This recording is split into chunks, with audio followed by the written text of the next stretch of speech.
Esse podcast faz parte da iniciativa O Podcast é Delas. Saiba mais em opodcastedelas.com.br.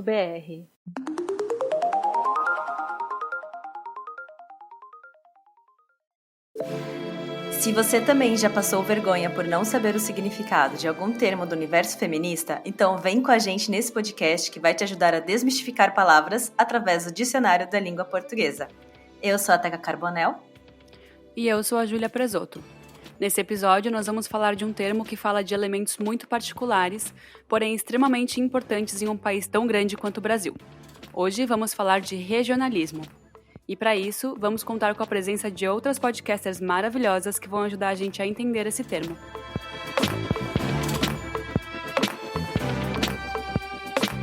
Antes de começarmos esse episódio, já vamos pedir para vocês correrem lá no nosso Insta, @dicionariofeministapod, e acompanharem todas as discussões sobre os termos que a gente traz aqui no podcast. A gente também não vai ficar triste se você mencionar o @dissefeminista lá no Twitter, ou se quiser entrar no nosso grupo do Telegram, t.me/dicionariofeministapod. O link também vai estar disponível lá na nossa bio no Instagram. Segundo o dicionário, o regionalismo é a expressão artística que reflete a tradição e os costumes de uma região. Em meados do século XIX, o regionalismo é usado para marcar o início de um movimento no campo literário. O escritor cearense Franklin Távora é o primeiro a escrever sobre isso em um manifesto que publicou no prefácio do seu livro O Cabeleira. Nessas obras literárias, são exploradas as características de uma certa região, trazendo informações a respeito do momento histórico e da realidade social. Alguns exemplos de livros regionalistas são O Sertanejo, de José de Alencar, e A Escrava Isaura, de Bernardo Guimarães. De acordo com a professora Lígia Chiappini, é considerada regionalista qualquer obra literária que, intencionalmente ou não, traduza peculiaridades locais. Dessa forma, temos tipos de regionalismos que representam as diversas regiões do país, como o regionalismo gaúcho, o nordestino, o paulista e etc. Outra definição para o regionalismo é o que define certos traços linguísticos de uma certa região. Isso acontece no Brasil porque, além de termos uma extensão territorial muito ampla, nossa população foi formada a partir de grupos culturais provenientes do mundo todo. São nítidas as influências das línguas italiana e alemã no sul do país. No Rio de Janeiro, o sotaque carioca lembra bastante alguns fonemas da língua portuguesa. Já o Nordeste sofreu influência da imigração holandesa e africana. No norte do Brasil, o sotaque se aproxima mais da língua indígena, já que é uma região que recebeu menos quantidade de imigrantes europeus e africanos. Apesar da riqueza da nossa cultura estar na conjunção das influências desses diversos povos, no Brasil temos uma recorrência muito grande de um preconceito diante dessas expressões regionalistas. É muito comum escutar que pessoas de certas regiões do país não falam o português da forma correta, sendo que, de acordo com o linguista e filósofo Marcos Bagno, não existe forma de certa ou errada do uso da língua. Essa seria apenas uma prática que colabora com a exclusão social, além de reiterar um preconceito que acredita que pessoas provenientes do sul do país são mais educadas do que as do Nordeste. E hoje a gente está em ótima companhia, porque elas são duas mulheres piauienses que constroem um espaço de diálogo para espalhar as palavras do feminismo. Aldenor e Ananda, se apresentem para os nossos ouvintes. Oi, eu sou a Aldenora Cavalcante, podcast do Malamanhadas. É um prazer estar aqui com vocês, né, para gravar esse episódio. Eu não sou nenhuma especialista assim, sobre regionalismo nem nada, mas a gente acaba discutindo isso, enfim. Até dentro do nosso podcast, que a gente tem muito esse viés, trazendo pessoas diversas, mas sempre atravessadas pelos lugares que a gente ocupa. E eu espero que... Eu tô bem animada para gravar o episódio, eu espero que seja um papo legal. Na verdade, vai ser um papo bacana. Obrigada, menina, pelo convite. Oi, eu sou a Ananda Almaty. Primeiramente, também eu quero agradecer o convite, né? Eu fico feliz por essa lembrança com Malamanhadas. E como a Aldenora falou, eu também não sou nenhuma estudiosa de linguística, né? Mas eu acho que nós, enquanto nordestinas, a gente acaba refletindo um pouco mais sobre isso, né? Justamente pelo tema da xenofobia, que acaba nos atravessando. E isso acontece muito também com as pessoas da região norte, né? De entendermos um pouco mais sobre a importância, né, do respeito ao regionalismo E como a gente acaba também entrando em contato com essas pautas, justamente por conta da xenofobia, né? Eu acho que é isso, estou empolgada para começar a nossa conversa. Arrasou. A gente tem um grupo de mulheres podcasters que a gente troca informações às vezes, e teve um dia que teve uma apresentação sobre podcasts na Globo e tal, e não tinha nenhum podcast que vinha do Nordeste, não tinha nenhum podcast que vinha do Norte, era sempre podcasts do Sudeste, e aí rolou essa discussão nesse grupo de podcasters, e eu fiquei pensando, cara, uma rede tão grande quanto a Globo não consegue achar um podcast? Não é possível que não exista um podcast no Nordeste que eles acharam na pesquisa deles, que eles não se preocuparam com isso. Então eu fico muito feliz de ver que vocês estão seguindo esse caminho de podcast. Já é difícil ser mulher podcaster e encontrar um espaço que não seja ocupado pelas mulheres do Sudeste, né? É ainda mais difícil. Então fico muito feliz de ver a produção de conteúdo de vocês, que é de extrema qualidade, é muito bom, eu gosto muito. Vamos começar então a nossa discussão?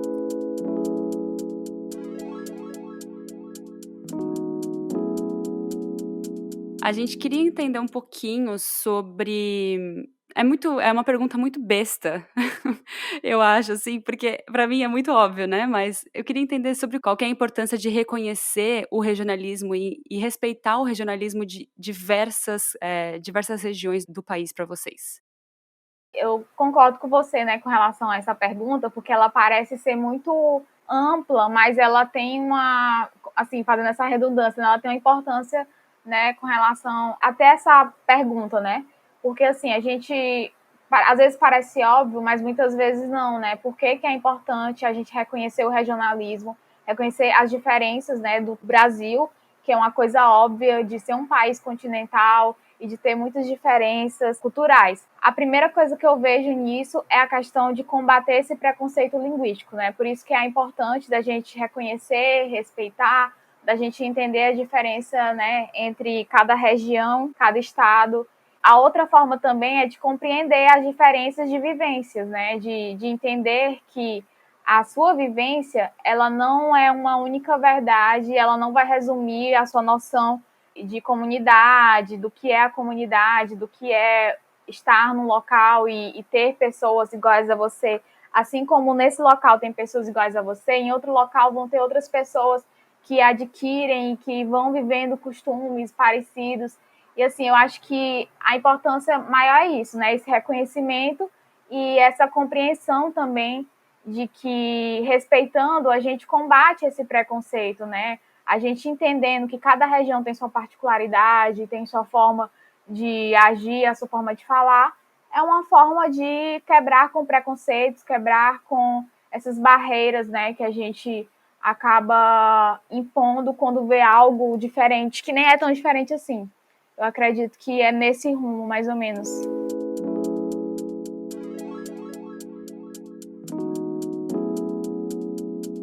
Como a gente falou bastante no início, na introdução do podcast, o Brasil é um país muito enorme, né? E é muito absurdo a gente... Eu não sei se você sabe, mas eu e a Teca, a gente não mora no Brasil. E é muito absurdo que quando a gente fala de Brasil, as pessoas falam, Rio de Janeiro!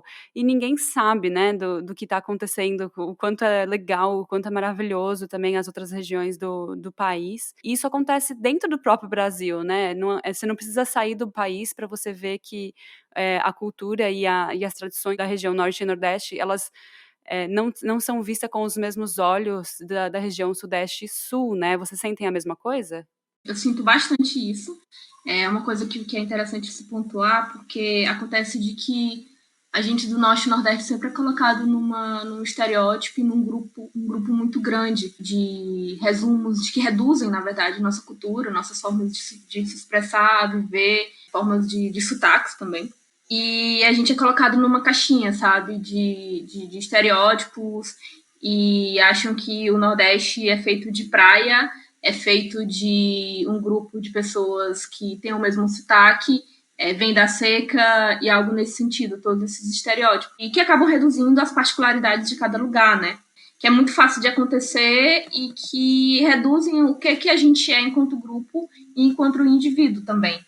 E é uma coisa interessante também que esse processo de tentar entender a importância e o respeito do regionalismo cultural e suas variações linguísticas também passa no processo da gente tentar entender o que é o nosso regionalismo, o que é a nossa cultura, o que é esse nosso comportamento linguístico, para poder reconhecer, respeitar o que que atravessa a gente e dos outros grupos também, de toda a parte do Brasil também.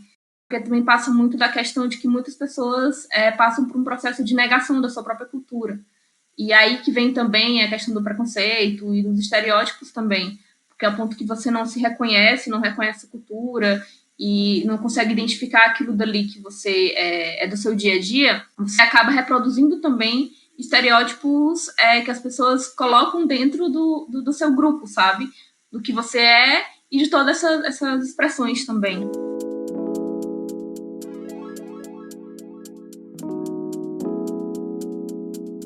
É muito interessante vocês trazerem esse ponto de vista, assim. Puxando um pouquinho também do que a Ju falou no começo, da falta, né, que essa representatividade dos podcasts, né, feitos nas outras regiões do país e não só nesse eixo do Sudeste, assim. A gente gravou também com as meninas do Elas Pesquisam, né, e a gente até trouxe essa questão para elas, que é um debate no mundo, né, dentro dos podcasters, no mundo dos podcasters. E uma coisa muito interessante que eu lembrei também é que a gente teve um podcast, né, também, assim que começou o Dicionário Feminista, a gente teve também, eu e a Ju, mais um grupo de mulheres, a gente teve um outro podcast, e nesse grupo que a gente fazia o podcast eram eu, a Ju e uma amiga nossa que somos de São Paulo, e duas amigas que eram de Minas. E eu lembro que um dos primeiros feedbacks que a gente recebeu foi... dos nossos amigos foi, então tem mineiros no seu podcast? Tem pessoas mineiras? Porque essa questão da voz, assim, é uma questão que marca muito as pessoas, né?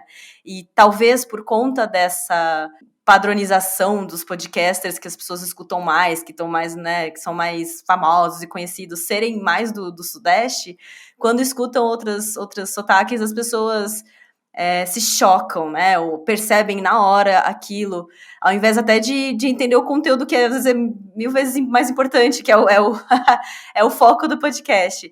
E aí eu queria trazer essa questão para entender com vocês como que funciona esse preconceito linguístico, né, dessa forma meio velada, né? Talvez, assim, reparar que a pessoa que está participando ou fazendo parte de um grupo de podcast não é necessariamente do Sudeste, talvez isso não seja necessariamente um preconceito. Mas como que entra aí a questão do preconceito? Como que entra essa forma de velar, né? Nas interações sociais que a gente tem no dia a dia e no consumo de conteúdo também, né? Que a gente sabe que rola muito.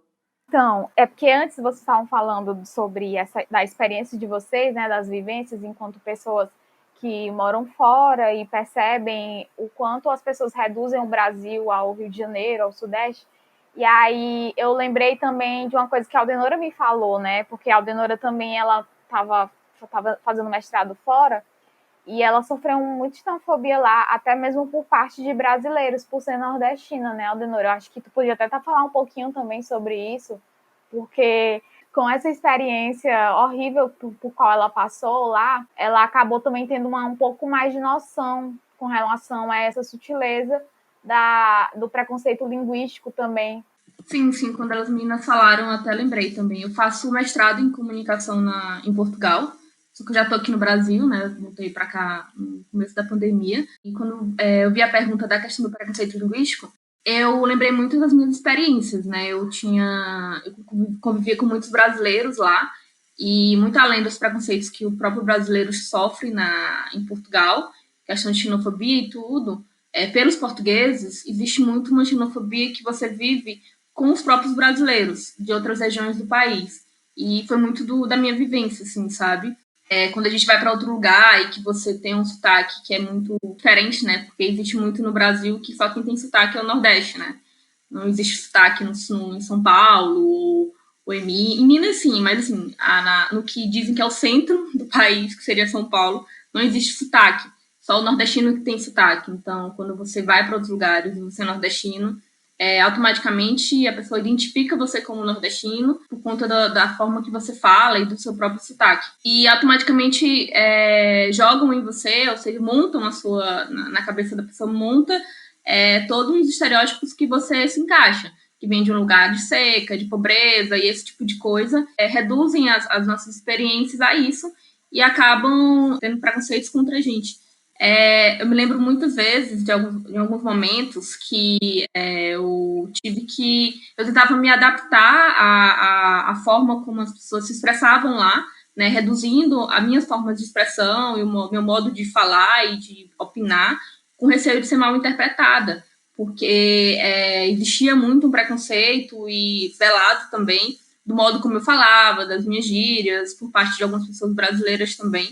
E algumas coisas que, por exemplo, a gente estava com algumas pessoas do sul e eu estava trocando experiências sobre comidas regionais e tudo, e a pessoa chegar para mim e dizer que aí onde tu mora não tem McDonald's, não tem Bob's, vocês não comem carne, tipo, algo nesse sentido, no sentido de que me reduzindo a um grupo, a um estereótipo criado da região de onde eu venho, né? Isso é muito forte, assim, eu acho isso um pouco complicado de você viver e passar por essas situações, acabar não sabendo revidar também, porque aquilo nunca tinha me acontecido.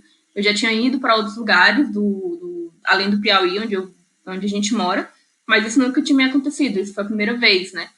E, além disso, de tentar me reduzir a um bloco, como a gente falou no começo, num blocozão do Norte e Nordeste. Então, eu convivi com uma pessoa que, durante vários meses, acho que mais de 7 meses junto, e mesmo numa convivência diária, eu sempre era a menina do Norte, sendo que eu entendia aquela pessoa como uma pessoa do Sul, porque eu sabia que ela era do Sul, e, enfim, de onde ela morava, e vivia na época, mas ela não tinha o cuidado de saber de onde eu vinha, sabe? Tipo, de um convívio diário, ela não tinha o cuidado de saber que eu sou do Nordeste. Mas, na verdade, ela me referia a mim, a menina do Norte. Enfim, são situações que a gente vive por conta disso, sabe? Dos estereótipos e do modo que a gente é colocado nessas caixinhas, assim. Também puxando um pouco sobre a questão do podcast, é uma coisa interessante e curiosa, porque o Nordeste atualmente é a segunda região com mais produção de podcasts do país, né? Primeiro é o Sudeste, depois é o Nordeste. E mesmo assim, a gente acaba tendo muito mais dificuldade em acessar certos espaços dentro do mundo do podcast. Nós mulheres, é uma coisa que a gente estava até conversando em outro episódio que a gente gravou com as meninas dela pesquisam, a gente meio que montou uma rede de apoio, né, junto com as meninas de outras regiões do país, que é uma rede de apoio muito boa, mas além dessa rede de apoio, é muito difícil acessar o espaço, ser vista, colocar nosso podcast para circular fora da nossa região, porque é uma região predominantemente do Sudeste e também de homens também, né? Então, meio que são duas camadas aí que acaba sobrepondo ao nosso conteúdo, ao nosso trabalho e, enfim, né, dificulta o nosso acesso. E eu acho que isso está completamente ligado à questão do regionalismo também.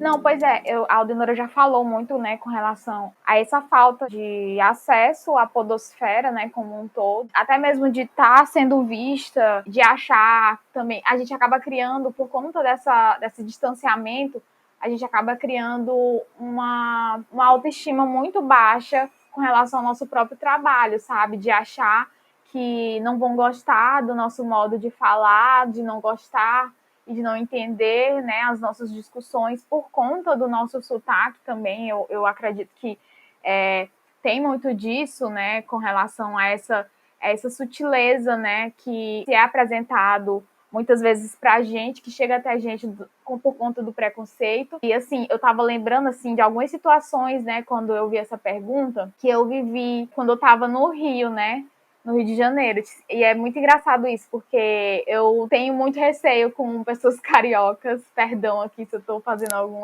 tipo de preconceitos, enfim, não é isso que eu quero falar, mas eu vivi muitas experiências xenofóbicas lá. Teve uma vez que chegou um cara pra mim e falou assim: nossa, tu já tá imitando o nosso sotaque. Aí eu, como assim? Ah, não, porque tu não fala, tu fala ti. Tu não fala ti, tu não fala não sei o quê. Eu, não, cara, mas é porque eu falo assim mesmo. Sei lá, cara, é muito surreal, sabe? Essas coisas que já chegaram até mim, sabe? Outra coisa também foi uma vez, outro cara falou assim: tu tem sotaque, né? A gente não tem sotaque. Tipo, uma coisa bem burra, que eu fiquei, caralho, é sério que essa pessoa acha que não tem sotaque? Tipo, a fala dele é universal, que é o português universal, o português brasileiro universal, que é muito surreal, sabe? O quanto as pessoas, elas não têm noção da linguística, elas não têm noção de regionalidade nenhuma, assim, não tem noção, sabe? Não tem aquela conhecimento, uma coisa básica. E é muito louco também quando isso perpetua por muito tempo, né? Uma coisa é você, criança, pensar que, enfim, você está aprendendo a falar, você achar que é assim que todo mundo fala, porque, enfim, você é criança e não entende certas coisas.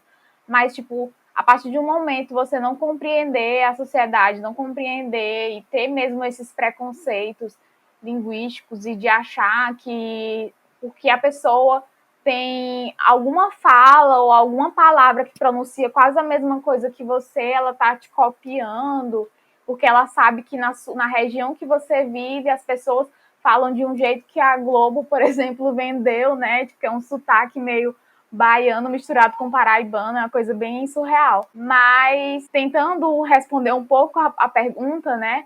Ele é representado de diversas formas, né? Até quando a pessoa chega para você e se espanta de como você fala e de como você não fala pelo que se foi passado para essa pessoa, né, por meio das representações na mídia, enfim, até também você estar nesse espaço, que eu falo entre aspas, de exclusão por meio da podosfera, sabe? Eu não acho que somos pessoas excluídas, nem nada disso, mas, tipo, existe, de fato, aquela tensão de achar que não faz parte desse espaço. Eu lembro que quando a gente criou o Malamanhadas, né, eu sempre falo isso, eu gostava, tipo assim, né, eu escutava muito podcast, a gente escutava muito podcast, e a gente escutava algumas coisas e não se reconhecia naquilo, né, tipo, ficava, nossa, é uma realidade totalmente diferente que ela tá falando. E aí eu acho que é uma importância também tamanha assim de podcasts nordestinos e de podcasts de várias regiões, de entender que essa mídia ela está crescendo e que é muito importante você estar ali, sabe? De você estar falando suas experiências, suas vivências, porque são diferentes, são completamente diferentes.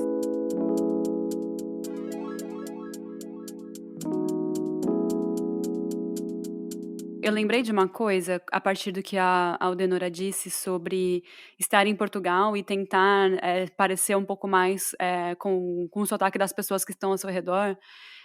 Duas coisas eu lembrei. Uma coisa que a gente passa aqui muito, né, como imigrante, a gente tem sotaque, óbvio. E eu lembro que tinha um amigo meu que ele ficava se importando muito mais com falar com o sotaque canadense, que a gente mora no Canadá, com o sotaque canadense, do que falar certinho o inglês gramaticalmente correto, sabe? Então ele ficava sempre tentando se adaptar àquilo, e aí chegou um momento que eu falei, cara, você não vai, você não nasceu aqui, você nunca vai falar igual. E acho que é um jeito de tentar não ser rejeitado, assim, pelo meio que você vive. Então, é interessante ver como isso acontece tanto dentro quanto fora, assim, quando a gente está conversando com brasileiros, vocês falaram, né, que conversando com brasileiros, o sotaque também era uma coisa entre os próprios brasileiros que é um preconceito, e também quando a gente está conversando com pessoas do país, né, eu acredito que conversando com portugueses, por exemplo, eles notam o sotaque e isso vira entre aspas, muitas aspas, problema. Mas eu lembrei também de uma coisa, que é a Tainara Ogê, que ela mora no Maranhão. Ela é muito embaixadora, assim, eu acho, sabe, da cultura maranhense. Ela fala bastante ela promove festivais de cultura, da cultura do Nordeste, é super legal. E ela estava falando sobre a experiência dela crescendo com o sotaque dela. E ela disse que dentro da própria cidade que ela morava, ou mora, eu acho que ela ainda mora na mesma cidade que ela nasceu, ela sofria preconceito com o sotaque dela, que era muito carregado até para as pessoas da cidade que ela mora.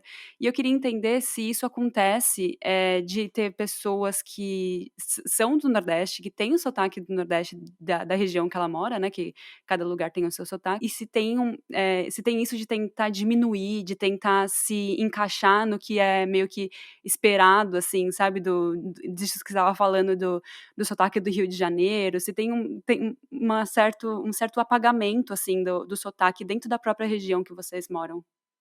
Na verdade, é como a gente estava falando, assim, cada região tem a sua particularidade, assim, e dentro, como o Nordeste é uma região muito grande, toda parte dele, né, tipo, todos os estados têm o seu sotaque de uma forma completamente diferente.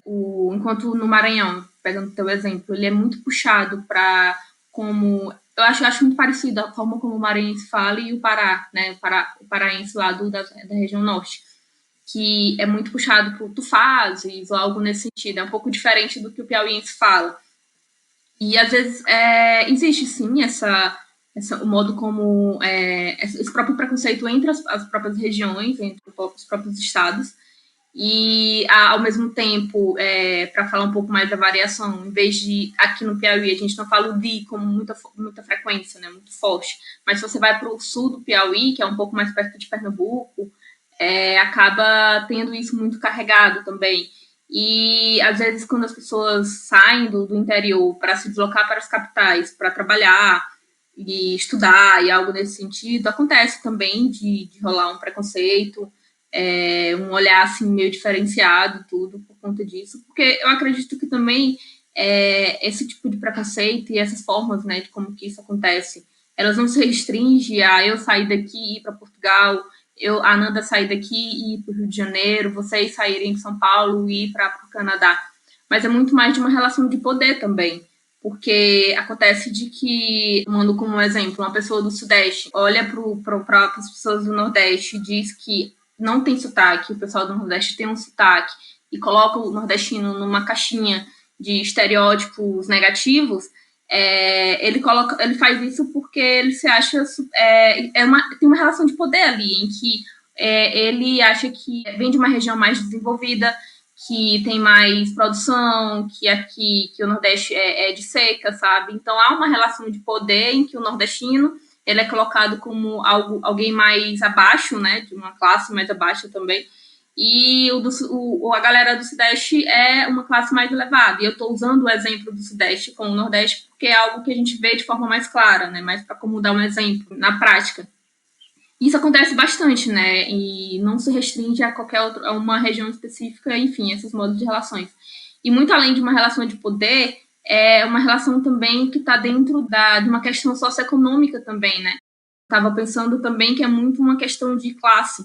Ainda falando sobre o que acontece aqui no Nordeste também, às vezes acontece da pessoa que tem uma condição maior econômica e vive na cidade, aqui junto com outras pessoas que são pertencentes de uma classe mais baixa, e essa pessoa de uma classe econômica mais elevada, que tem acesso à educação formal, que tem acesso a língua portuguesa formal, né, a língua certinha do português e tal, acaba negando as suas próprias origens e querendo retirar do seu dia a dia o máximo de características que remetam ele ao seu regionalismo, à sua cultura regional, à língua do seu dia a dia ali da sua região, porque acredita que assim ele pode chegar de uma forma mais aproximada aos lugares que têm um poder aquisitivo maior, porque ele tem um poder aquisitivo maior. E ao negar essas origens, ao negar essa cultura, ao negar os costumes e sotaques, ele acaba praticando preconceito com pessoas de classes econômicas mais baixas que não têm acesso a uma linguagem mais formal e que vive a sua vida de boas na sua região, na sua cidade, e que não tem muito problema com isso com relação ao que o que ele vive, aos seus costumes, até porque gosta, né? A gente, pelo menos eu gosto muito de onde eu venho e dos meus costumes, e essa pessoa não tem muito problema com isso, mas uma pessoa de classe econômica mais elevada acaba querendo negar e praticando preconceito contra pessoas da sua própria cidade que tem muito carregado a cultura e a linguagem, o sotaque, sabe? Então eu acho que é uma relação também de poder.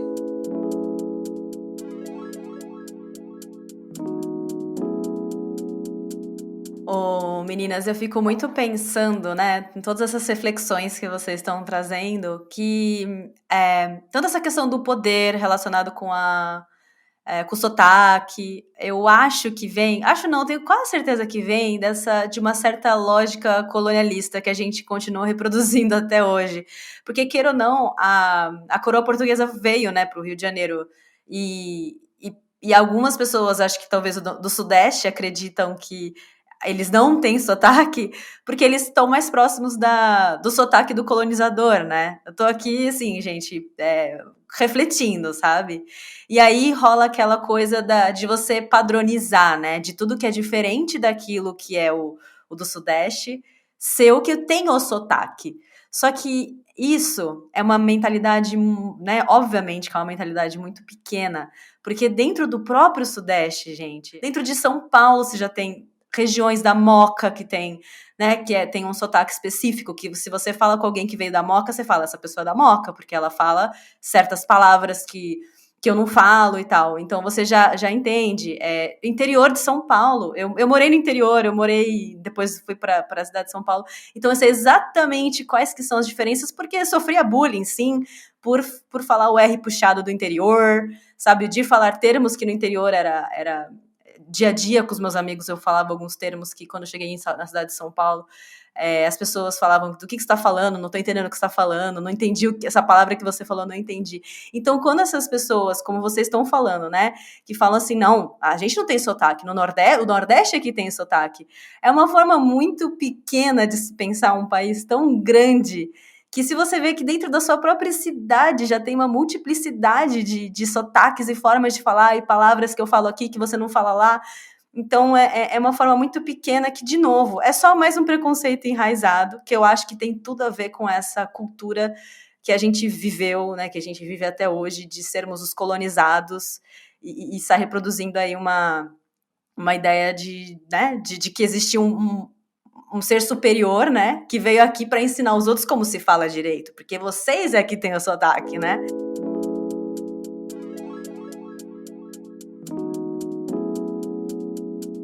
Agora trazendo uma coisa nova aí, nova entre aspas, né, de que o quanto que vocês acham que é importante, né?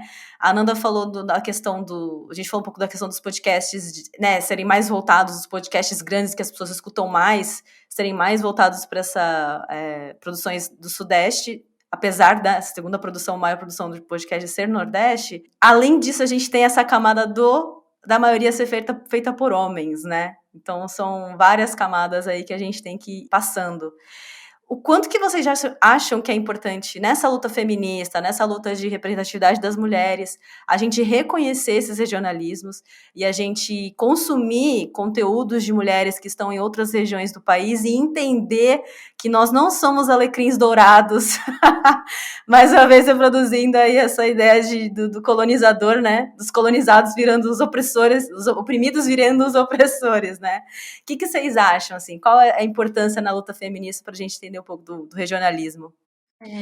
Eu acho que uma coisa muito importante quando a gente fala de associar a questão do regionalismo e da luta feminista das mulheres nessa pauta, enfim, tudo isso, eu acho que vem muito da identificação das individualidades das mulheres que compõem um grande grupo, sabe? Quando a gente fala de Brasil, né? Vamos ver, começar pelo amplo, fala de Brasil, puxa o Nordeste.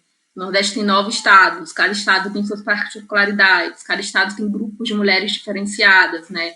Uma mulher que está mais voltada para que está na capital, uma mulher do interior, uma mulher quilombola, uma mulher indígena, enfim, vários outros tipos de mulheres, sabe?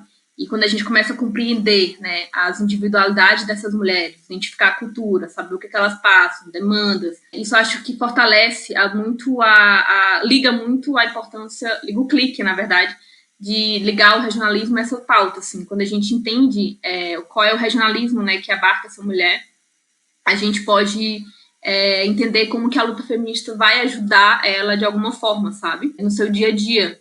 Isso me lembrou muito o que se discute dentro do feminismo interseccional também, né? Que quando a gente precisa considerar todas as opressões que interligam essas mulheres, né? Seja de raça, gênero, classe, nação também, né? Então, eu acho que juntando tudo isso, nos ajuda a nos compreendermos. E quando eu falando todos esses exemplos, eu estou falando de mim também, né? Eu não estou falando de uma forma distanciada de as mulheres, das regiões, de seus regionalismos. Eu tô falando também de mim, sabe? De nós que somos mulheres completamente diferentes aqui dentro dessa conversa, sobretudo, mas que eu entender da onde que eu venho, eu entender a minha cultura, entender a minha região, o que compõe, né, todas essas características vai fazer com que eu entenda como que essa luta feminista vai me ajudar, vai me guiar de alguma forma, como que eu posso usar ela no meu dia a dia para debater pautas que me atravessam de alguma forma, que é diferente, é tão particular e tão individual que me atravessa e pode atravessar a Nanda também, diferente, por exemplo, sendo a Ananda que vem do meu mesmo lugar, de Teresina, do Piauí, mas que é atravessada por outras formas, né? Pela cultura, a gente vive na mesma cultura, a gente nasceu praticamente a gente nasceu na mesma região, mas as nossas particularidades, as nossas individualidades são nossas, né? Então eu acho que entender isso, entender da nossa região, entender como que isso nos atravessa, vai nos ajudar na luta, a guiar nosso caminho na nossa própria luta feminista, assim como para outras mulheres, assim como para vocês, né? Eu penso muito isso. A questão da individualidade associado à nossa cultura é algo que deve ser considerado também na luta feminista, assim. A Aldinora já falou tudo com relação a isso, né, sobre a luta das mulheres e como é importante, né, o regionalismo para compreender as particularidades e as diferenças de cada das mulheres e de entender que o feminismo ele é justamente isso, né, ele lutar pelas diversas demandas que cada mulher tem, enfim. Mas eu queria falar também sobre a questão do consumo de podcast das mulheres, né? Como você tinha dito no começo, a podosfera brasileira, né? E assim, acredito que como várias outras coisas, outras áreas da vida e de outros lugares do mundo, os homens cis brancos, eles estão bem à frente, né? Com relação a estar nesses espaços. Isso é algo muito óbvio. E eu acho que a gente, enquanto mulher, a gente vem fazendo algo bem legal, sabe? Tipo, a gente começou, a princípio, falando de alguns temas que são voltados mais para a gente, né? Falar de feminismo, falar de gênero, né? Enfim. Mas hoje em dia a gente percebe que existe uma gama de podcasts de diferentes temas que são feitos por mulheres, que são produzidos por mulheres, né? A gente do Malamanhado, a gente começou também falando de feminismo, falando de raça, de classe, de gênero, mas a gente entendeu que a gente pode também muito ir além de outros temas, né? E eu acho que isso é o mais legal dessa tendência que vem acontecendo, né? Dessa particularidade de cada mulher e de como cada uma pode estar inserida nesse meio, de estar propagando informações, propagando suas vivências com o tema que quiser, sabe? A gente tem um podcast aqui, que é o Debaixo do Cajueiro, que a gente produz. O Malameado está produzindo esse podcast, né? E são feitos por duas meninas negras, estudantes, e que elas falam sobre as vivências delas de uma forma bem única e bem interessante, sabe? E eu acho que, como elas, existem outras pessoas, outras mulheres estão construindo seu podcast, falando de outros temas, sabe? Tendo essa oportunidade de estar nesse espaço, de estar construindo. Eu acho que isso é o bacana do que vem acontecendo, né? Por mais que existam esses anos todos de domínio de homens brancos, as mulheres estão crescendo também dentro dessa plataforma. E isso é muito bom, né? Isso é uma vitória, né? Sobre isso de ocupar espaços e para falar sobre diversos assuntos, né? Que não só necessariamente sobre regionalismo ou sobre feminismo, as mulheres estão aí para falar sobre tudo que um leque de possibilidades infinitos, né?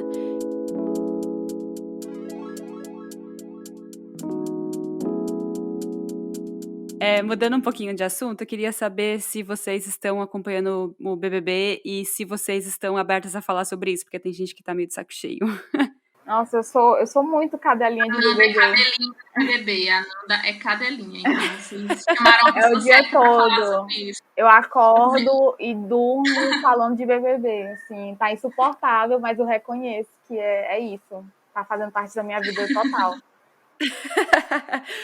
Então, eu também tô um pouco alienada, assim, porque a gente tá aqui isolado e não tem o que fazer, então eu tô só acompanhando, eu não consigo assistir, mas eu acompanho pela internet, né? E a gente calhou de marcar essa gravação, não foi por conta do BBB que a gente tá falando sobre isso, né? Já tava, inclusive, tava no nosso calendário desde 2020, a gente só entrou em contato com vocês agora. mas calhou da gente falar sobre regionalismo bem no momento em que a gente está vendo.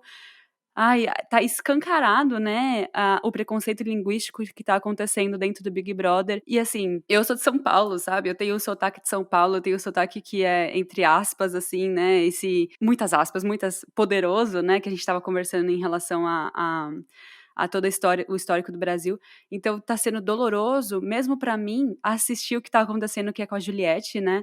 E eu queria entender como que vocês estão vendo a situação que está acontecendo lá dentro, se vocês também sentem essa dor e não sei, quero só conversar sobre isso.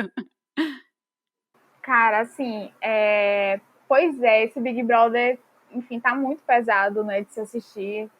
Passou uma semana com muita coisa acontecendo, né? Não só, assim, teve o lance do Lucas também, teve todas as outras questões que deixou esse bebê pesado. Teve dias que eu assisti e eu tava, sabe, a ansiedade por cima, porque realmente o Big Brother tá muito pesado. E especificamente falando do caso da Juliette, é algo que dói, sabe? Porque a princípio, né, quando começou, ela estava muito naquela de chavecar o Fiuk, né, de estar falando, sei lá, de, não sei, de brincar com o Fiuk e tal. Eu não me tocava muito nela, né? Até que eu comecei a perceber que essas situações que ela tentava se expressar e não estava conseguindo, porque ela já estava com medo. Tudo que ela falava, as pessoas interpretavam de outra forma. Por ela ter um sotaque bem mais forte, né? O sotaque paraibano é um sotaque muito forte, assim, tipo, as pronúncias das palavras são bem mais fortes. As pessoas, elas começaram a se irritar com ela por conta disso. Não era só sobre o jeito da Juliette, não era sobre a Juliette ser chata ou se a Juliette ser inconveniente. Ela tinha um convívio normal como todo mundo. Tipo, o que pesou mesmo foi essa diferença de região, sabe? E é muito pesado tudo isso, de tipo, das pessoas rirem dela, das pessoas imitarem ela, né? Tipo, e é mais pesado ainda quando ela fala que isso está acontecendo e outras pessoas, inclusive, que são da região, né, acabaram invalidando, dizendo que não, que ela estava ficando louca, que ela estava inventando, que ela estava querendo estar num papel de coitada. E ela, tipo, começou a entrar nesse papel, né? Não, cara, o que eu tô fazendo é errado, eu estou errada, e aí se pronto. E é muito louco, porque você fica, caralho, a pessoa é uma adulta, é uma pessoa que, sei lá, supostamente tem um poder muito forte de influência, uma pessoa que se formou em direito e tal, como é que a pessoa se submete a isso? Mas é isso que tá, é quando você tá numa situação dessa, né? Numa situação de estar sendo oprimida de alguma forma, você não consegue enxergar a sua potencialidade, você não consegue ter aquela voz que você deveria ter, que você merece ter, então você se submete a isso, a não conseguir falar, a não conseguir se expressar, a se embolar nas palavras. E outra coisa, assim, essa coisa dela não conseguir se expressar é entre aspas também, sabe? Porque muitas vezes ela estava se expressando normal, sabe? É porque as pessoas realmente não conseguiam entender justamente por criar essa barreira. Cara, ela é uma pessoa que é diferente, muito diferente de mim, ela fala muito diferente, eu não entendo, e pronto, é isso. Então, tá sendo bem pesado, assim, ver... Aliás, foi muito pesado, né, porque agora maneirou um pouco, mas continua sendo muito pesado, assim, ver ela nessa situação.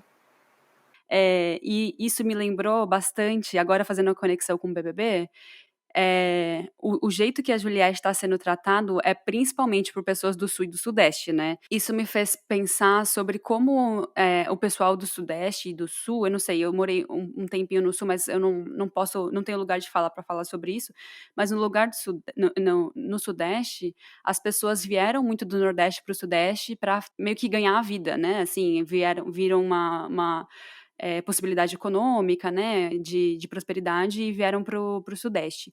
E elas vieram para fazer trabalhos manuais, para fazer trabalho doméstico e etc. Então, ainda hoje, o sotaque do Nordeste, ele é visto como pessoas que só são capazes de fazer esse tipo de trabalho. E aí, quando a gente inclui mais gente para falar sobre diversos assuntos que tem que vem dessa região do Nordeste e do Norte, a gente vê como a pluralidade é enorme, como não tem nem não tem nem sentido você achar que as pessoas do Nordeste são menos ou mais capazes. Nós somos todos, tipo, igualmente capazes, né? E isso é uma coisa que eu tô vendo muito no Big Brother, por exemplo, a Carol Conká, ela se vê muito como superior por vir do Sul, e provavelmente porque ela tem essa convivência e esse resquício muito preconceituoso de achar que as pessoas do Nordeste só são capazes de fazer esse tipo de trabalho mais manual, que também não tem nenhum problema, né, mas existe uma pluralidade muito maior do que as pessoas do Nordeste fazem, né, inclusive são um polo muito importante para o Brasil. E quando a gente gravou com Elas Pesquisam, foi quando eu falei, cara, a gente precisa falar mais, com mais mulheres que vêm do Nordeste e do Norte, porque olha como o trabalho delas é incrível, olha como o trabalho delas é importante, e ainda hoje as pessoas acham que não, as pessoas que não são do Sul e do Sudeste, elas têm menos acesso à educação, ou qualquer coisa desse tipo, bem preconceituoso, e que a gente tá vendo no Big Brother, então tá me dando arrepio na espinha, assim, ver isso, sabe, acontecendo, e ninguém faz nada, e ninguém tá falando, tipo, cara, você tá muito errado, olha a merda que você tá falando, você tá só deixando acontecer, então tá muito doloroso pra mim também. Não, pois é algo, é como a Leonora tinha falado daquela situação, né, de tipo, o quanto esse preconceito também, ele vem dessa posição socioeconômica, né, do quanto as pessoas enxergam o nordestino como um povo sofrido, um povo que vai para o Sudeste só com a possibilidade de encontrar algum trabalho e algum trabalho que seja pouco remunerado, então, tipo, as pessoas fica enraizado na mente dessas pessoas que a gente está nesse lugar de estar subserviente, né? Subserviente a essas pessoas.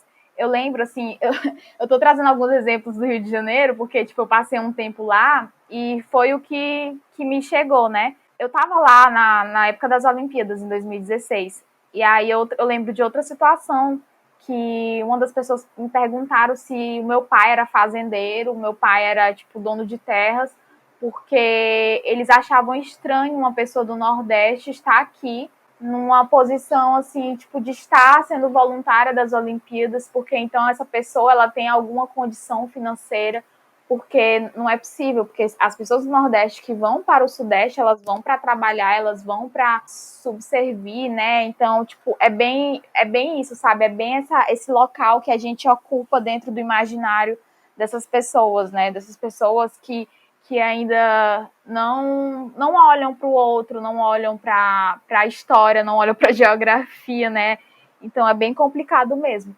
E com relação a Juliette, é muito disso também, sabe? De olhar para ela, ver ela ali no Big Brother e de só colocar ela como uma pessoa que é louca, né? Tipo, ela tá só falando.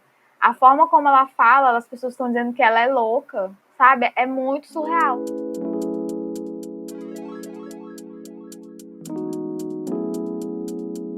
Queria falar dois pontos, né? Assim, o primeiro é que, com relação a Juliette, eu me reconheci muito, assim, um pouco. Eu me reconheço muito nela, na minha época que eu fui para Portugal, que você acaba se poldando também de se expressar, e que é uma coisa que eu já falei também, que acaba se poldando para ver se você não para ver se as pessoas não te olham de uma forma assim diferente, sabe? Às vezes eu tinha muito receio, eu me policiava muito de não utilizar as expressões que eu utilizo no meu dia a dia, na minha fala, brincadeiras, e tirar brincadeiras, o modo como a gente fala, como eu falo no meu dia a dia, com receio de ser mal interpretada, com receio de eu falar alguma coisa que para mim é brincadeira e o outro achar que eu tô falando sério com ele, algo nesse sentido. Então, quando eu via o que está acontecendo com a Juliette, eu me lembrei muito da minha experiência em Portugal. Mas eu também queria puxar um ponto, que é a questão do Gil. O Gil, ele também é nordestino, é de Pernambuco. Teve um momento que aconteceu com o Gil, que foi discutido a questão dele, da autentificação dele enquanto negro, né? Uma galera se juntou e ficou dizendo que ele não era negro e tal. Isso levantou um debate muito grande sobre o colorismo, novamente, nas redes sociais. Observando isso e conversando com outras pessoas, vendo essas discussões, eu percebo que a questão desse reconhecimento dele como negro também está associada ao regionalismo. Por que eu estou dizendo isso? Porque a gente aqui do Nordeste, isso eu estou falando com experiência, porque eu moro aqui, então eu estou utilizando mesmo esse exemplo, eu percebo que a gente é uma região que é muito, muito miscigenada, né? Então, assim, existem uma diversidade de pessoas, de brancas, negras e tudo. E eu acho que, por conta disso, o Gil acaba sendo visto por pessoas do Sudeste como uma pessoa que não é negra. Sendo que ele tem as vivências dele, ele se autodeclara negro, e, enfim, é uma autodeclaração. Você tem que respeitar ou entender, não condenar de alguma forma. Isso também é uma questão não só de racismo, mas é uma questão de xenofobia também. Porque você não sabe como é que é a realidade dele dentro da onde que ele vem, né? Quando a gente fala de racismo, a gente sabe que é uma construção muito também do social, do lugar que a gente está inserido. Então, não é certo você chegar e ficar colocando, fechando as portas de Wakanda para ele, sendo que você não sabe a realidade que ele vive, como que ele é lá. Você tem que respeitar a autodeclaração dele. E eu tô trazendo esse ponto porque é muito disso. O que acontece com o Gil, de vez em quando na casa também, une muito a questão do racismo e da xenofobia também. Eu acho que esses dois estão muito interligados quando acontecem essas coisas com o Gil dentro da casa em alguns momentos. Cara, também, assim, eu acho que o lance do Gil, né, como a Danura falou, essa questão do racismo, eu concordo com ela também com relação a isso, mas eu acho que o que foi levantado mais em relação ao Gil foi por pessoas negras de pele retinta, né? E aí isso é algo muito complicado, porque elas estão desconsiderando a negritude deles. E isso é muito do quanto nós, enquanto povo brasileiro, povo miscigenado, eles não entendem a nossa miscigenação. Nós achamos que termos a pele mais clara vai ser sempre voltado para a branquitude, vai ser sempre algo que, tipo, as pessoas, na verdade, são brancas. Enquanto não existe essa cultura de se reconhecer, de reconhecer o povo negro dentro de nossas vivências, dentro de nossas culturas. E assim, com relação ao Gilberto, também houve essa questão da xenofobia, porque eles também falaram de aspectos do rosto dele, né? Aspectos, enfim, que vem da família, que vem da ancestralidade dele, que vem de pessoas que são nordestinas. E isso também pesou muito com relação a esse lance da xenofobia e do racismo. Cara, é um show de horror, BBB. É tipo assim, a ladeira abaixo, é cada coisa assim que você, cara, tem que... Tipo assim, eu já tentei parar, todo dia eu falo, cara, eu não vou mais assistir essa porcaria, porque isso tá me fazendo mal, eu tô passando raiva todo dia, eu tô com ódio todo dia, porque é muito bizarro, é muito surreal você ver, tipo, uma Lumena escutando tudo aquilo e ficando calada. Você vê um Projota escutando tudo aquilo e ficando calado diante de várias situações, várias declarações que, no mínimo, equivocadas, para não dizer preconceituosas, e, enfim, é muito cansativo, assim, é muito pesado estar assistindo o BBB e vendo tudo isso.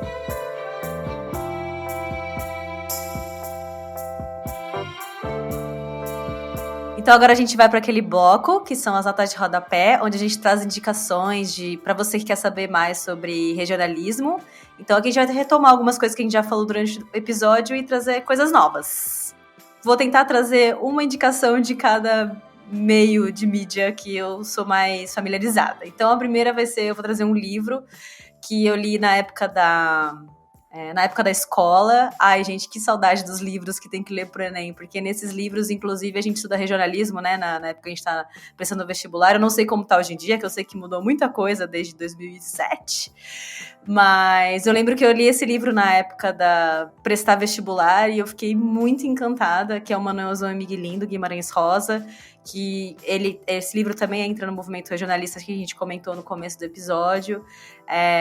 Enfim, eu não sei se essa prática de leituras para o vestibular continua acontecendo, mas se não continua acontecendo, a gente precisa muito resgatar. Não sei como vai ser com os meus filhos se eles forem canadenses, porque eu quero muito que eles leiam essas fontes de cultura que são tão ricas do nosso país e que me ensinaram muita coisa, assim, enfim. A outra indicação que eu tenho agora é de um filme, né, que é Bacurau, que se você não assistiu Bacurau, eu não sei o que você está fazendo da sua vida. Eu não sei se vocês assistiram, meninas, Mas é um filme que eu acho que é fundamental, assim. Tem várias obras brasileiras que estão saindo agora, apesar de tudo, apesar de todo o desencorajamento para a produção audiovisual no Brasil, estamos resistindo e tem muita produção muito boa sendo feita, e Bacurau, ele traz muito essa questão principalmente do estrangeiro, né, de como a gente vangloria o estrangeiro, e para nós que somos aqui, né, dentro do Brasil, eu falo nós aqui, né, mas aí no Brasil, a gente não tem a mesma postura, né? Eu até compartilhei com a Ju um post do Quebrando o Tabu, da página do Quebrando o Tabu, que falava assim, quando o americano vai pro Brasil e fica falando inglês, a gente acha super fofinho, mas quando a Juliette fala no sotaque dela, todo mundo cai em cima dela e fala que ela fala errado e finge que não consegue entender que ela é doida, né? Então, eu acho que Bacurau traz bastante essa discussão, assim, de uma forma até passivo-agressiva, né? Tipo, olha como vocês são tontos, né? Enfim. E por último, olha, eu falei, se deixasse eu ia trazer 15 indicações. Mas por último, eu queria trazer um podcast que se chama Chá com Rapadura, um podcast de mulheres também, nordestinas. Elas não moram no Brasil, eu acho que elas moram em algum país da Europa, se eu não me engano. E elas falam de muitas coisas. É que nem a gente estava falando aqui, né? Elas não falam só sobre regionalismo ou sobre feminismo, elas falam de tudo. Tudo que você pode imaginar, elas estão falando. Pelo que entendo, elas têm uma comunidade muito grande, assim, né? Tem muitos ouvintes, elas são bem famosas e tal. Inclusive, a Tainara Ogê participou de um episódio do podcast delas, o que eu achei incrível, curti pra caramba. E deixo aí como minha recomendação pra galera, pras dicionários feministas, não sei como se chama as nossas ouvintes, não tem ainda o nome, pra conferir, porque é muito gostoso de escutar também.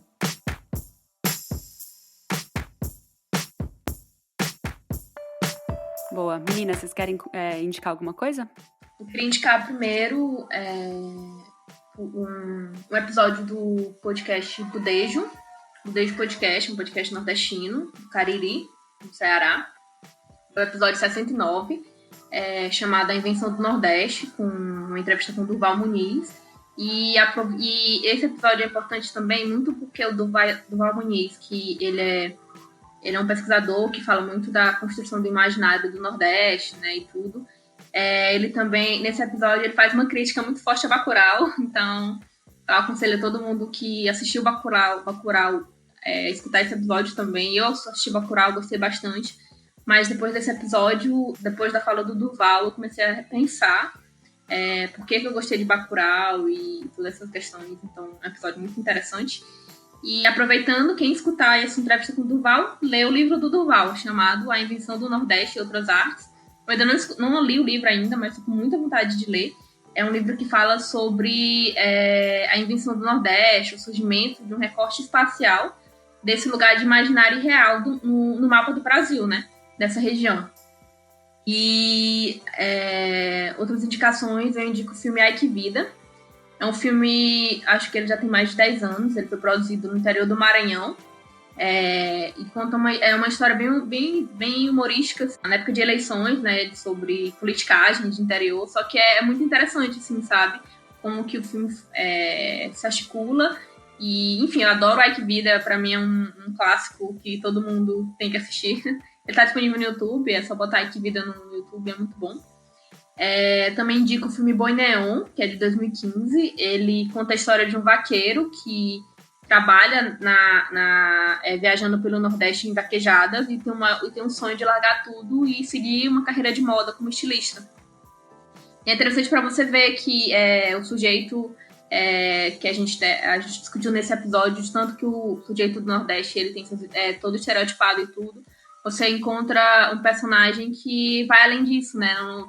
É um personagem complexo, um sujeito complexo que tem suas particularidades, assim, sabe? Foge do estereótipo nordestino, do homem viril, assim, que trabalha com vaquejada. Enfim, é bem interessante. Também quero indicar, tem mais 2 indicações ainda, que é o episódio Pense no Sotaque Bonito da Gota, do podcast nordestino também, o Deixe de Pantin. As meninas do Deixe de Pantin também trabalham, fazem discussões muito, muito variadas. Esse episódio, ele fala sobre o sotaque, sabe? O nosso sotaque nordestino. No caso delas, é mais para a região do sertão, assim. Então, é um pouco distante do Piauí, assim, mas é interessante também. E, por último, eu queria indicar para os ouvintes seguirem a Alda Maravilha, né, nas redes. Ela faz umas críticas muito interessantes, uns vídeos, na verdade, né, uma produção de conteúdo muito interessante criticando a galera do Sudeste que acha que tem uma visão estereotipada do Nordeste, né, então eu acho interessante, assim, com humor e tudo. E é isso, as minhas dicas.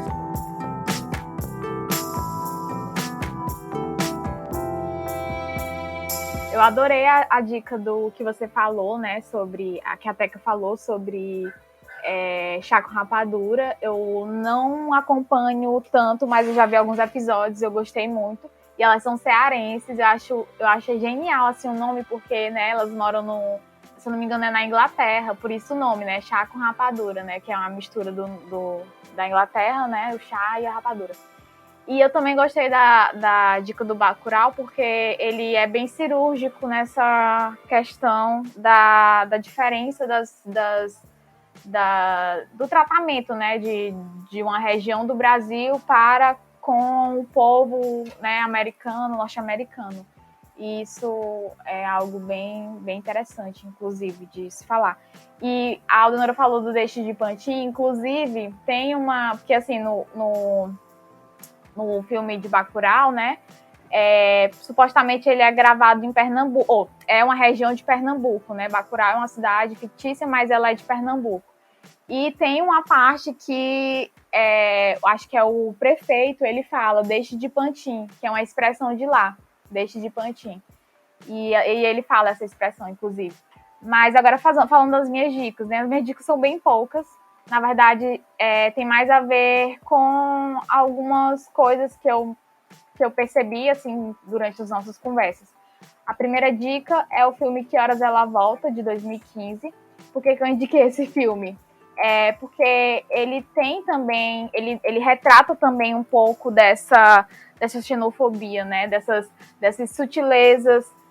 sutilezas com relação ao preconceito linguístico. Tem uma parte que o filho da patroa, eu esqueci o nome dele, acho que é Fabinho, Fabinho.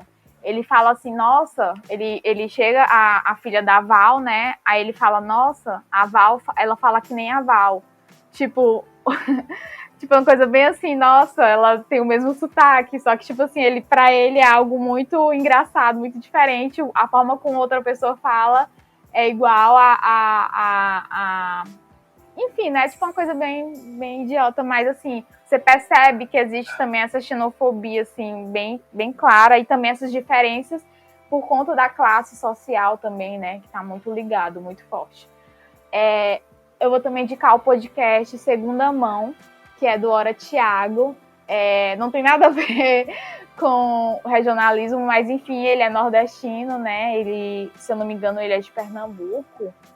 Ou é Pernambuco ou ele é baiano, mas acho que é pernambucano. E ele fez agora, eu acompanho o YouTube, né, o canal dele no YouTube, do Hora Thiago, e agora ele tem um podcast. Ele fala sobre cultura pop, né, o Thiago, ele tá também ocupando um espaço que não é dele, né, um espaço que a cultura geek é um espaço muito voltado para homens, né, cis e brancos, e o Hora Thiago tá ali, né, como um cara cis, gay, negro, e tá falando sobre sei lá, Marvel versus DC, sobre essas coisas todas. Então, o Thiago também é uma pessoa muito importante, assim, dentro dessa representação nordestina, né, ocupando esses espaços. E a terceira indicação também é um filme que é de 2009, né, o Que Horas Ela Volta é de 2015, e esse que eu vou indicar é de 2009, que é um filme pernambucano. Viajo porque preciso, volto porque te amo. Esse filme eu tô indicando porque eu acho ele fantástico para mostrar... tipo assim, ele não fala sobre regionalismo, mas é claro que existe um regionalismo dentro desse filme, né? O filme basicamente é o Irandir Santos, aquele ator Irandir Santos, pernambucano, no qual ele fica viajando, né? Ele é um geólogo, né? Ele tá viajando, ele precisa viajar. E aí ele vai conhecendo diversas partes do interior de Pernambuco, e enfim... O filme é muito lindo, é um filme que ele fica em voz em off, né? Falando o tempo todo, ele não aparece em momento nenhum, fica só a voz dele narrando. E aí você consegue ver, assim, tipo, o interior de Pernambuco. Enfim, é um filme muito lindo, assim, muito poético. Então, essas são minhas indicações, né, para falar um pouco da nossa região Nordeste, né, especificamente com essas indicações. Nossa, Ananda, eu amo Que Horas Ela Volta. Esse filme mexeu comigo muito, é maravilhoso. Eu só queria fazer um adendo que eu amo Viagem Porque Preciso, Volto Porque Te Amo. Eu assisti ele quando eu tava viajando e foi, assim, um impacto, assim, forte. Enfim, eu amo. Chorei horrores com ele. Amo.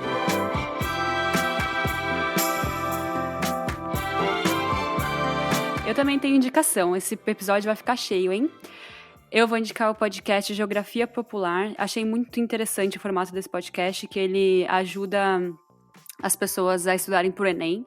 E eles fizeram um episódio que se chama Região, Regionalismos e Variação Linguística, com a Eliebe Xavier. É um episódio de, 15 minutos, super curtinho, muito legal. Ele é mais teórico, assim, a gente falou sobre umas coisas mais reflexivas, esse é mais teórico, mas é muito legal.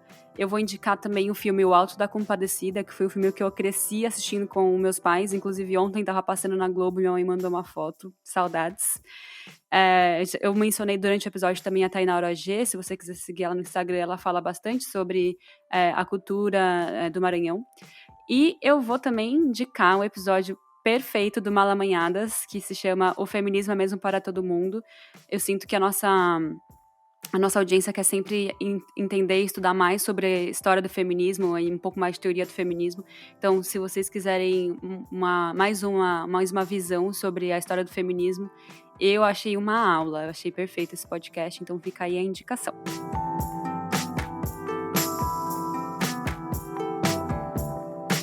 Tem beijo essa semana? Eu tenho um beijo, gente. Vai, manda. Eu vou mandar um beijo gigantão. No episódio passado eu mandei um beijinho para várias pessoas e hoje eu vou mandar um gigantão, é ótimo, né? Um gigantão para um lugar. Eu vou mandar um beijo enorme para Belém do Pará, que é o lugar que me acolheu nesse mundo, gente. Eu nasci lá. Eu sou nortina. É nortina que fala? Eu nem sei como que fala a coisa que eu sou. Olha que doida. Enfim, eu nasci em Belém. Só que o que acontece é que a minha família nômade, né? Que tá cada hora morando num lugar do país e calhamos de ir para o Sudeste. O Sudeste fez questão de apagar na minha família todo o sotaque e toda a história e que a gente também morou em Salvador uma época. Então, toda a história do Norte e Nordeste que tinha na nossa família, o Sudeste fez questão de apagar, e a gente aceitou como bom colonizado. E, enfim, é isso. Então, queria mandar um beijo para o Belém do Pará. Inclusive, tá na minha lista de lugares que eu quero revisitar para descobrir um pouco sobre mim mesma. Vai ser uma viagem bem introspectiva e, sabe, resgatando o meu passado, assim. Enfim, então queria mandar um beijo para esse lugar que eu negligenciei durante tantos 30 anos da minha vida. E se tiver algum ouvinte de Belém aí que quiser dar um salve, pode mandar que eu vou adorar falar sobre. Eu vou mandar um beijo bem genérico hoje. Eu vou mandar um beijo para todo mundo que segue a gente no Spotify e ouve o podcast no momento que a gente publica. Eu fico chocada. A gente publica, eu atualizo a página, tem lá 3 pessoas já ouviram. Eu falo, não é possível, gente, mas são 3 da manhã no Brasil, sabe? Quem são vocês? Então, se você é o tipo de pessoa que ouve o nosso podcast assim que a gente publica, manda um salve lá no Instagram que eu vou ficar felizona de saber quem é você. Meninas, vocês têm beijo pra mandar essa semana pra alguém? Pode ser bem aleatório, igual a gente mandou agora. Eu quero mandar um beijo para Joara Carneiro e para Letícia Lima, que são nossas companheiras de podcast também. Para Jade Araújo, que também está na nossa equipe do Malamanhadas, produtora. E para as meninas do Debaixo do Cajueiro, que é o podcast que a gente produz, né? Para Clara Bispo e para Elane. É isso. Eu me senti contemplada, então eu vou me incluir aí, pedir um pouco, Ananda, eu quero um pouquinho desse teu beijo que tu mandou para as meninas, para mandar para elas também um duplo beijo. Me senti contemplada com os beijos que a Ananda mandou. Só para explicar para os nossos ouvintes que nunca ouviram Malamanhadas, elas são 4, né? São 4 mulheres que gravam os podcasts normalmente? Isso, somos 4. E hoje só temos a Nanda e a Aldenora, só temos metade do time aqui representando o podcast. Quem sabe um dia a gente grava com... Nossa, ia ser maravilhoso, 6 pessoas ao mesmo tempo, já pensou? Eu ia amar, ia dar 3 horas. Gente, muito, muito obrigada por terem passado esse tempinho com a gente. Recomendamos muito para todas as nossas ouvintes que corram lá no Spotify ou no site do Malamanhadas para conferir o conteúdo delas. Meninas, eu queria que vocês deixassem aqui como que os nossos ouvintes conseguem achar vocês nas redes sociais e etc. A gente está no www.malamanhadas.com. Lá está todos os nossos episódios. A gente também é uma produtora, né? A gente está caminhando para se tornar uma produtora... Caminhando, a gente já começou a fazer alguns trabalhos como produção. E o Debaixo do Cajueiro, que foi o que a Nanda falou, a gente está produzindo, né? E lá também você encontra, né, o Debaixo do Cajueiro e algumas colunas que a gente escreve. Também estamos nas redes sociais com @malamanhadas. E nas principais plataformas e agregadores, Spotify, Deezer, Google Podcast. Então é só procurar Malamanhadas que aparece a gente rapidinho. E se você puder também ajudar a gente está no Padrim, né? No padrim.com/malamanhadas. E também você pode encontrar no site do Malamanhadas, www.malamanhadas.com/padrim, que aí você também está por dentro do nosso... para nos apoiar, né? Para apoiar esse projeto independente, que é o Malamanhadas. Arrasaram, todo mundo correndo lá no site, hein, gente? Quero ver todo mundo maratonando com a gente pra gente também gerar mais discussões, reflexões maravilhosas que essas mulheres proporcionaram pra gente hoje. Então é isso, e como a gente só trabalha com fatos, todas as fontes citadas na produção desse programa estarão na descrição. Para quem quiser estudar mais sobre o assunto, é só dar uma passadinha lá. Muito obrigada por ouvir a gente e tchau! Tchau, tchau!